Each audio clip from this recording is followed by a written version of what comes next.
Terrariums are fascinating things. They're like worlds within worlds. And it's interesting to know that the first ever terrarium came about by accident in the 1820s when a botanist and insect collector left the lid off one of his insect jars and a fern spore germinated and grew into a plant.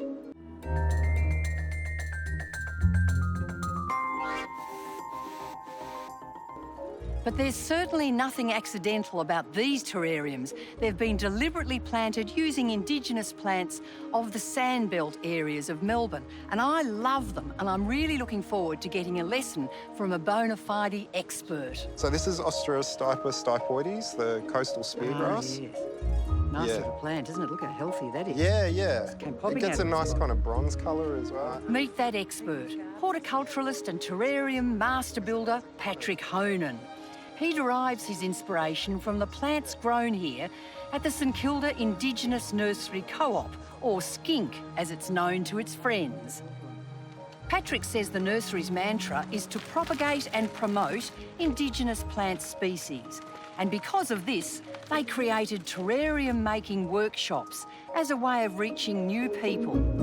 And there's your typical one. Yeah, so that's typically the sort of old-fashioned terrarium, a flat-bottom jar sort of thing. Yeah. But we found these containers work a lot better just for watering. They look so neat. Yeah, so if you were to water and you accidentally watered too much, it's a lot easier to get the water out of that than it would be a flat-bottom jar. But you'd have to start that all again. Yeah. Now, this one is something different. Yeah, so that's a jararium, and it's a way of sort of presenting aquatic plants to people that they might not otherwise see. So these are the plants that we've found work really well in the terrariums. What kind of characteristics do they have, Patrick? Well, typically they're wetland plants, so plants that can tolerate really a lot of water inundation, but also periods of seasonal dryness. Well, there's a perfect one. That's the little native violet. Yeah, Viola hederaceae. The first thing that we want to do is put a sort of small handful of charcoal at the base of the vessel, not a huge amount, just enough to sort of cap it up.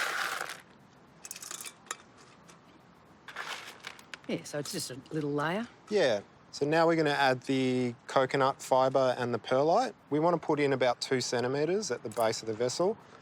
Again, this is just acting as a sort of water reservoir to hold the water in there. So now we're going to add the potting mix. This is what we're going to be planting our plants into. We want to make sure that it has a little bit of moisture in it. It's not completely dry.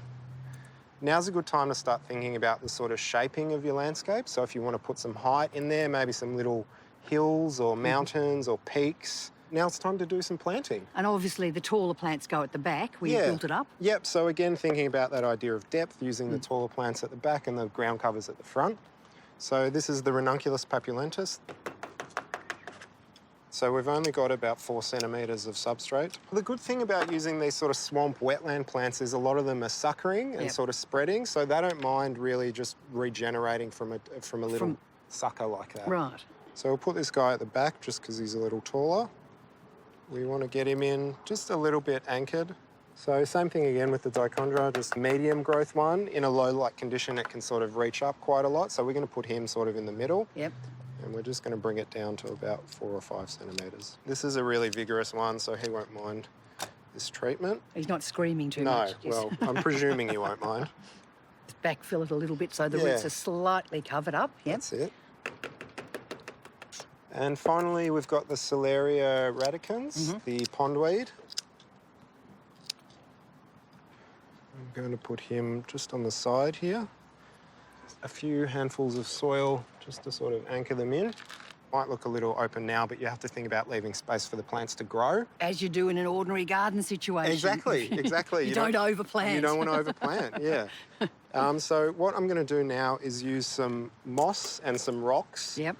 The moss will be the first thing that starts to dry up before the plants die, so that just gives you an idea that, hey, maybe I'm not watering enough. Now, what about stones? Yeah, so we've got some decorative sort of river pebbles, and that can be a really nice sort of bright contrast to the darkness of the soil. That's pretty good. Now, would you water it in? Yeah, so just water it in. Just gentle. If you've got a mister setting on your hose, that's a pretty good one. Again, the good thing with these ones is if you've watered too much, you can just tip it out. Yeah. I even like to flood them a little bit and then just tip it out, and the plants seem to appreciate that sort of saturation and then drying. Would these be best to have inside or out on a patio? Well, more light is better, but you've got to think about if you have them outside, they're going to dry out a lot quicker. So really just a well-lit windowsill or something like that. I am really wrapped in these terrariums. If you want to make one, you've seen how easy it is. Why not go out and select some indigenous plants to your area, give it a go, and you'll get years of pleasure.